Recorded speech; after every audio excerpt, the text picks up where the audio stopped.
Hello friends, आज हम लोग मराठी सुगम भारती इयत्ता 7वीं का लेसन नंबर 2 तू हे करू शकतेस इसका एक्सप्लेनेशन स्टडी करेंगे।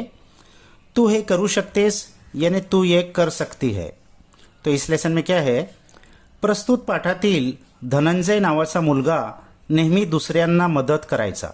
तो इस प्रेजेंट लेसन में धनंजय नाम का एक लड़का है जो हमेशा दूसरों की मदद करता था, पण त्या मदतीच्या मोबदल्यात काहीतरी मिळण्याची अपेक्षा ठेवायचा, लेकिन उस मदद के बदले में कुछ तो सामने वाले से मिलने की वो अपेक्षा रखता था कि मुझे वो कुछ दे।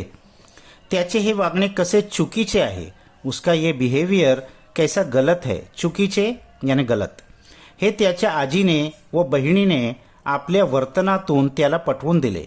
ये उसकी आजी ग्रैंडमदर और बहन उसकी सिस्टर ने कैसा गलत है ये उसका बिहेवियर, ये अपने वर्तन यानी अपने बिहेवियर से उसको पटवून दिला यानी उसको समझाया, उसके समझ में आ गया। आत्मविश्वास व चिकाटी हे गुण सतत नवनवे शिकण्यासाठी आवश्यक असतात। और इस लेसन से हमको क्या मालूम पड़ता है कि आत्मविश्वास यानी कॉन्फिडेंस और चिकाटी यानी जिद, कोई काम को छोड़ना नहीं, ये जो गुण है, ये जो क्वालिटी है, तो ये सतत नवनवे शिकण्यासाठी कंटिन्यूअस नई नई चीज़ें सीखने के लिए आवश्यक है, ज़रूरी है, हे या पाठात दर्शवले आहे, ये इस लेसन में बताया गया है। तो चलो हम लोग रीड करते हैं। आज दिशा आणि धनंजय खूप आनंदात होते। आज दिशा और धनंजय ये दोनों भाई बहन हैं, ये बहुत खुशी में थे, कारण त्यांची आजी गावाहून येणार होती, क्योंकि उनकी आजी दादी गाव से आने वाली थी। गावाहून येताना आजी नेहमी मुलांसाठी घरी बनवलेला खाऊ, अब गांव से आते वक्त आजी हमेशा बच्चों के लिए क्या क्या लाती थी, घरी बनवलेला खाऊ, घर पे बनाया गया कुछ मिठाई, शेतातली फळे घेऊन यायची और खेत में से फल भी लेकर आती थी। त्यांना आवडणारे पदार्थ बनवून खाऊ घालायची और यहाँ भी उनको जो पसंद आते थे ऐसी चीज़ें बनाकर उनको खाने देती थी। त्यांचे खूप कोड कौतुक करायची, उनका बहुत कोड कौतुक यानी उनका बहुत लाड करती थी, उनकी हर डिमांड पूरी करती थी। धनंजय अभ्यासात खूब होशियार होता।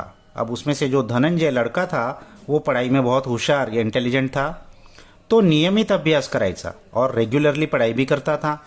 सगळ्या उपक्रमांमध्ये स्पर्धांमध्ये भाग घ्यायचा। वो हर एक स्कूल की उपक्रम यानी एक्टिविटी और स्पर्धा यानी कॉम्पिटिशन्स में भाग लेता था, हिस्सा लेता था। वर्गात दिलेले सर्व प्रकल्प पूर्ण करायचा। क्लास में जो भी प्रकल्प यानी प्रोजेक्ट दिए जाते हैं उसको भी पूरा करता था खुद अपने आप से। संगणक व विविध पुस्तकांच्या मदतीने तो वैविध्यपूर्ण माहिती तसेच चित्रही मिळवायचा। संगणक यानी कंप्यूटर और विविध पुस्तकांच्या मदतीने और अलग अलग बुक्स की मदद से बहुत रीडिंग भी करता था। तो वैविध्यपूर्ण माहिती, वो वैविध्यपूर्ण यानी अलग अलग डिफरेंट बहुत सारी इंफॉर्मेशन, और चित्र यानी ड्राइंग्स भी, फोटोज़ भी उसमें से निकाल लेता था वो कंप्यूटर से और बुक्स में से। तो नेहमी दिशाला तिच्या शाळेच्या कामात मदत करायचा। वो हमेशा दिशा को उसके स्कूल की काम में मदत करता था, पण केलेल्या मदतीच्या बदल्यात तिच्याकडून काहीतरी घ्यायचा, लेकिन जो भी वो मदत करता था तो उसके बदले में उससे कुछ ना कुछ चीज़ ले लेता था।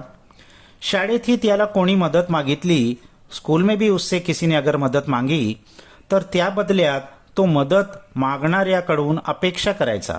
तो फिर वो क्या करता था, मदत तो करता था, लेकिन जिसने मदत मांगी थी उससे फिर कुछ अपेक्षा रखता था। अपेक्षा कुछ उम्मीद, एक्सपेक्टेशन कि ये भी मुझे कुछ देगा बदले में।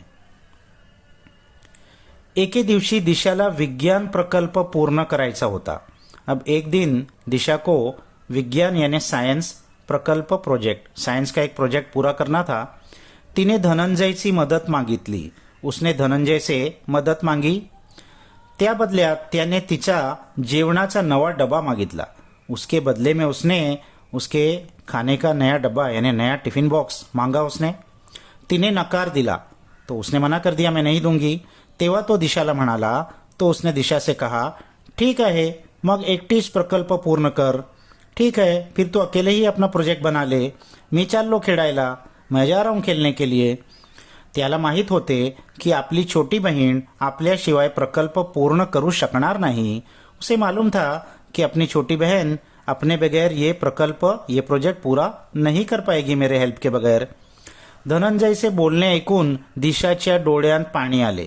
धनंजय की ये बात सुनकर दिशा की आंखों में पानी आ गया, आंसू आ गए उसको. आजी सोफे बसून हे पाहत होती. उनकी आजी दादी सोफे पर बैठकर ये देख रही थी. आजी तिला म्हणाली. आजी ने उससे कहा, दिशा तू दूसऱ्यांवर विसंबून राहत जाऊ नकोस. दिशा तू दूसरों के ऊपर विसंबून यानी डिपेंड मत रहे.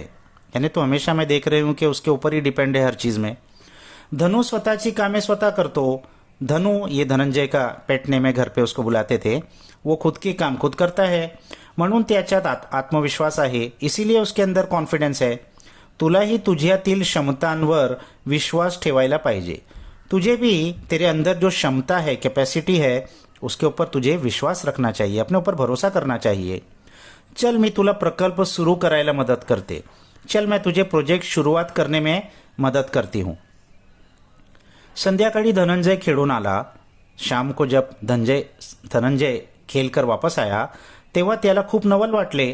तो उस वक्त उसको बहुत नवल आश्चर्य सरप्राइज हो गया, कारण दिशा तिचा प्रकल्प पूर्ण करत होती. उसने देखा तो दिशा अपना प्रकल्प खुद से पूरा कर रही है. रात्रीच्या जेवणापर्यंत तिने आपला प्रकल्प पूर्ण केला. रात के खाने के वक्त, डिनर के वक्त तक उसने अपना प्रकल्प प्रोजेक्ट पूरा भी कर लिया.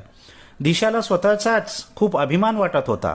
दिशा को अपने ऊपर बहुत अभिमान, बहुत प्राउड, फखर फील हो रहा था. पहली बार उसने ऐसा किया था. दुसऱ्या दिवशी वर्गातही सर्वांनी तिच्या प्रकल्पाचे कौतुक केले. दूसरे दिन क्लास में भी सबने उसके प्रोजेक्ट की बहुत तारीफ की, कौतुक केले, एप्रिशिएट किया, तारीफ की. त्याच्याच पुढच्या आठवड्यात त्यांच्या आडीत रंगोली स्पर्धेचे आयोजन केले होते. उसके अगले हफ्ते ही उनकी चाली में रंगोली स्पर्धा यानी रंगोली कंपटीशन आयोजन किया गया था. आडीतील सर्व मुले मुली त्यात सहभागी होणार होते. उनके चौल के सभी बच्चे उसमें पार्टिसिपेट करने वाले थे. सहभागी होने, टू पार्टिसिपेट, हिस्सा लेना. दिशा ने ही त्यात भाग घेतला होता. दिशा ने भी इसमें भाग लिया, पार्टिसिपेट किया. यापूर्वी कधीही तिने असे स्पर्धेत पारितोषिक मिळवले नव्हते. इससे पहले कभी भी उसने ऐसे किसी भी कंपटीशन में पारितोषिक, कोई प्राइज मिलाया नहीं था, यानी कोई प्राइज उसको इससे पहले कभी नहीं मिला था. धनंजय दरवर्षी रंगोली स्पर्धेत नंबर काढायचा. धनंजय तो हर साल ये रंगोली स्पर्धे में नंबर काढायचा, यानी उसका फर्स्ट, सेकंड, थर्ड कोई ना कोई नंबर आता ही था. आजीला जेव्हा या रंगोली स्पर्धेबद्दल समजले, आजी को जब ये रंगोली कंपटीशन के बारे में पता चला, तेव्हा ती दिशाला म्हणाली. तब उसने दिशा से कहा, तू आतापासूनच रांगोळी काढायचा सराव कर. तू अभी से ही रंगोली बनाने का सराव कर. सराव यानी प्रैक्टिस कर. कोणता चित्र काढायचा ते ठरव. कौन सा चित्र तुझे बनाना है वो तू अभी से डिसाइड कर ले. रंग संगति से विचार कर. रंग कौन से भरेगी, कलर कॉम्बिनेशन क्या होगा, इसके बारे में भी सोच.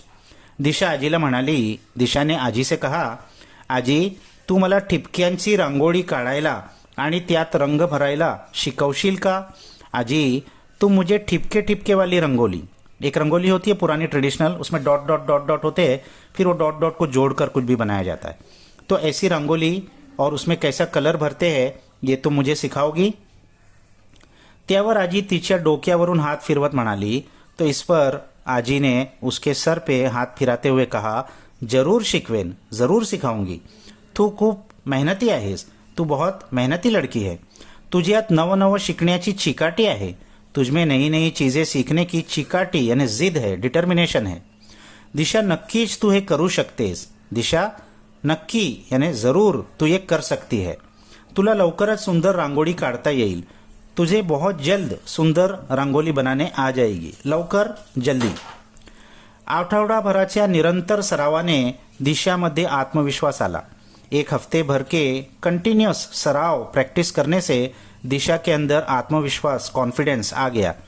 ती रांगोली स्पर्धेसाठी सज्ज झाली. वो रांगोली स्पर्धे के लिए पूरी तरह तैयार हो गई. धनंजय ने रांगोली स्पर्धेत निसर्ग चित्र काढले. धनंजय ने इस रंगोली कंपटीशन में निसर्ग चित्र यानी नेचर का कोई पिक्चर बनाया, पहाड़, झरने, ऐसा कुछ बनाया. तर काहींनी फुलांची रांगोळी, कुछ बच्चों ने फूलों की रांगोली बनाए. धान्याची रांगोळी, कुछ बच्चों ने कुछ खेत, धान्य इसका बनाया. वो मुक्त हस्त रांगोळी काढली और कुछ बच्चों ने मुक्त हस्त यानी फ्री हँड रांगोली बनाया. दिशाने ठिपक्यांची पारंपरिक पद्धतीची रांगोळी काढली. दिशाने ये ठिपकी ठिपकी वाली पारंपरिक यानी ट्रेडिशनल पद्धती टेक्निक की रांगोली बनाई. रांगोळी स्पर्धेच्या परीक्षकांनी आपला निकाल जाहीर करताना दिशाच्या रांगोळीचे खूप कौतुक केले. तो ये कंपटीशन के जो परीक्षक यानी जो चेक करने वाले जजेस थे, उन्होंने अपना निकाल जाहिर करते हुए, अपना रिजल्ट अनाउंस करते हुए दिशा की रंगोली की बहुत तारीफ की, कौतुक केले, बहुत तारीफ की, अप्रिशिएट किया. दिशाला रांगोळी स्पर्धेतील पारितोषिक मिळाले. दिशा को इस रांगोली कॉम्पिटिशन में प्राइज मिला. जेव्हा धनंजयने तिची रांगोळी पाहिली तेव्हा त्याला आपल्या बहिणीचा अभिमान वाटला. जब धनंजय ने उसकी रंगोली देखी तो उसको अपने बहन का बहुत अभिमान, बहुत प्राउड फील हुआ. घरी आल्यावर तो दिशाला म्हणाला. घर पे आने के बाद उसने दिशा से कहा, मला शिकवशील का ठिपक्यांची रांगोळी काढायला? तू मुझे सिखाएगी क्या ये ठिपके ठिपके वाली रांगोली बनाने के लिए? दिशा हसून म्हणाली, हो जरूर शिकवीन. दिशाने हंसते हुए कहा, हाँ जरूर सिखाऊंगी, पण त्या बदल्यात तू मला काय देणार? लेकिन उसके बदले में तू मुझे क्या देगा? तो जैसा वो करता था उसने भी मजाक मजाक में ऐसे ही कहा उससे. धनंजयला स्वतःची चूक जाणवली. अब धनंजय को अपनी गलती का एहसास हो गया. चूक यानी गलती उसको समझ में आ गया. तो म्हणाला, उसने कहा, दिशा मला माफ कर. दिशा तू मुझे माफ कर दे. मला समजलं आहे, अब मैं समझ गया हूँ. ज्यांना माझ्या मदतीची गरज पडायची त्यांचा मी सतत फायदा घेत होतो. जिनको मेरी मदद की जरूरत पड़ती थी उनका मैं हमेशा फायदा लेता था, उनसे हमेशा कुछ ना कुछ बदले में ले लेता था. यापुढे मी कधीही असं वागणार नाही. इसके आगे मैं कभी भी इस तरीके से बिहेव नहीं करूंगा आणि सगळ्यांना मदत करीन और मैं सबकी मदद करूंगा. त्याचे हे बोलणे ऐकून दिशा आनंदली. उसकी ये बात सुनकर दिशा बहुत खुश हुई. त्या दोघांचे हे बोलणे ऐकणाऱ्या आजीने उन दोनों की ये बातें सुन रही थी. आजी ने क्या किया, आनंदाने आपल्या दोन्ही नातवंडांना कवेत घेतले. खुशी में अपने दोनों ही नातवंड यानी नातू पोता पोती को कवेत घेतले. कवेत घेने यानी गले लगा लिया. तो ये बहुत अच्छा लेसन था.